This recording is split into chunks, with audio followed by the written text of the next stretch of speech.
In this lesson, we're going to learn how to simplify expressions using order of operations. So by the end of this lesson, you'll know what it means to simplify expression, and you should have a grasp on the concept of the order of operations.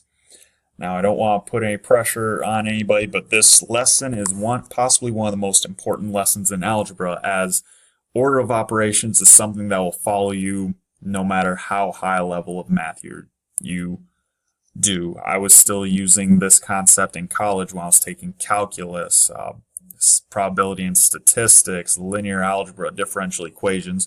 This is a concept that is fairly simple, but is a foundation when it comes to mathematics. So, I guess we'll start with what does it mean to simplify an expression? Well, simplifying an expression is to conduct all operations of the expression. So, we just simply know this as doing the equation. So if we see 3 plus 1, if we were to simplify this expression, we just simplify it to 4. 7 times 3, simplify the expression, is 21. 8 divided by 4, simplify it to 2. 7 squared simplifies to 49.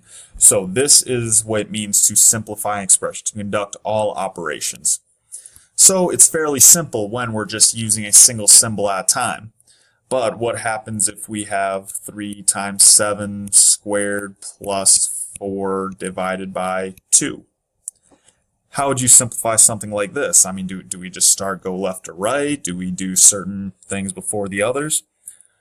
Well, there is an exact science to it, and that's what this lesson is all about. So, using order of operations. This is the important concept of it. So, if you see a long jumbled equation like the one I just showed you, there is an exact order of doing it. And that order goes parentheses first, exponents second, multiplication and division third, addition and subtraction fourth. Note, I don't say multiplication, then division, addition, then subtraction. These two are grouped together as a single step in the order of operations, and the way you decide which goes first, like in this last example where we have a multiplication and a division at the same time, you just work it left to right. So if it says it was 3 multiplied by 7 squared first on the left, you do that first, then you do the 4 divided by 2. So again, for multiplication and division, you just do those left to right, whichever one shows up first. It could be division first, it could be multiplication first. Same goes with addition to subtraction. So again, these are the order that we conduct operations, and getting this order down is quite important. So, and because it is so important, there's been a couple of different mnemonic devices that people have come up with over the years. The one that I use, just because it's short and simple, is PEMDAS. Just if you remember that phrase, PEMDAS, you'll be able to remember the order of operations, because it's parentheses, exponents, multiplication and division, addition and subtraction. Again, you just got to remember that multiplication and addition, it goes left to right, addition, subtraction are grouped together left to right. So that's one way of remembering the order of operations, is PEMDAS. The other one is the phrase, "Please excuse my dear Aunt Sally." Again, parentheses, exponents, multiplication, division, addition, and subtraction. Again, these two working left to right. And who knows, maybe these two ideas don't work for you. Maybe you want to come up with a different mnemonic device. Or if it is just as simple as you remember parentheses, exponents, multiplication, division, addition, subtraction. However you find it easiest to remember the order of operations, please do that. Because, like I said, it's a fairly important concept, and you need to be able to remember it in some way. So, how do we do these order of operations? Well, let's just work through an example. Say we have this following equation.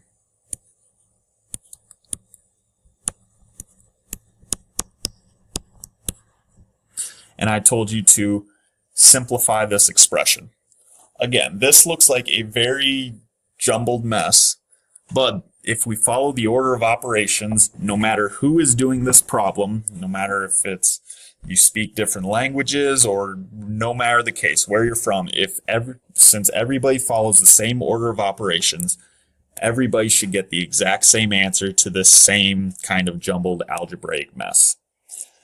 So first, we'll start with what's first on the list, which is parentheses. Okay, so when we look at this, what are in parentheses? Well, we see first we see brackets, and then we see parentheses. So again, you start with the innermost and work your way out. So by doing that, let's just solve this first parentheses first. So this problem will now equal solve what's inside the parentheses. Okay, 4 minus 2, that's 2. Okay, that's one step down. Now the next one is, oh wait, we have brackets. Okay, so that's another form of parentheses. Now we just need to solve that next. Because again, you solve all parentheses first. Okay, well wait, what do we do first? Do we do the 6 minus 3 or the 3 multiplied by 2 first?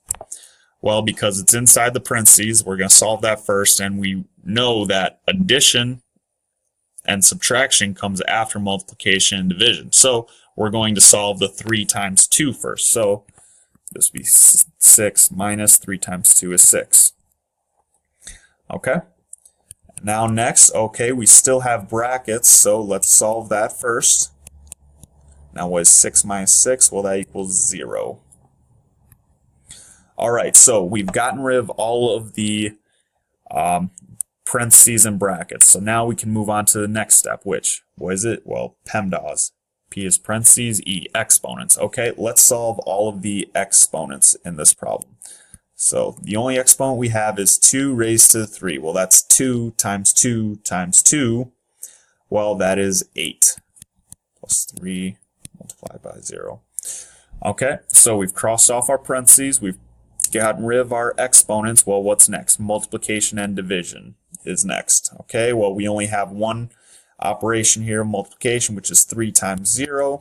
Well, we just know that is 0. And then finally, now that we've finished all our multiplication and division, the only thing left to do is fulfill all the addition and subtraction, which all we have is 5 plus 8 is 13 plus 0 is 13. Okay, so because we followed the order of operations, we know that the simplified expression of all of this equals 13. And again, no matter who in the world was doing this problem, they'll all come up with the exact same answer because we all do the same order of operations. Okay, now I'm going to give you guys an example to work through and see how you do. So our example is 9 plus 5 cubed, 9 plus 3, that's a 9.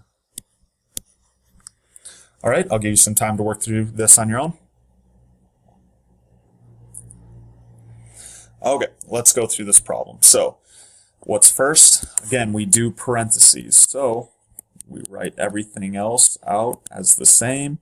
Okay, we have a parentheses inside a bracket. So, we'll do that parentheses first. 9 plus 3, well, that equals 12. And close the bracket. Well, we still have a bracket to work through, so everything else will stay the same. So what's 4 times 12? Well, 4 times 12 would be equal to 48. Okay, so now we've finished all of our parentheses. Well, next is exponents. Well, 9, what's 5 cubed? Well, that's 5 times 5 times 5. 5 times 5 is 25, times another 25, that's 125. Minus 48. And then finally, we just do, because we have no multiplication or division left, we just do the addition and subtraction. Again, you work it left to right. Okay, since I'm not going to do the addition, subtraction of all these 3 numbers in one step, we'll just take them one step at a time. So 9 plus 125, that is 134, minus 48. Okay, and now once we do minus 48, just write down here to make it simple. It'll be 6 and 8. So again, if we have this problem right here and you were asked to simplify it by using the order of operations, you should come up with the number 86.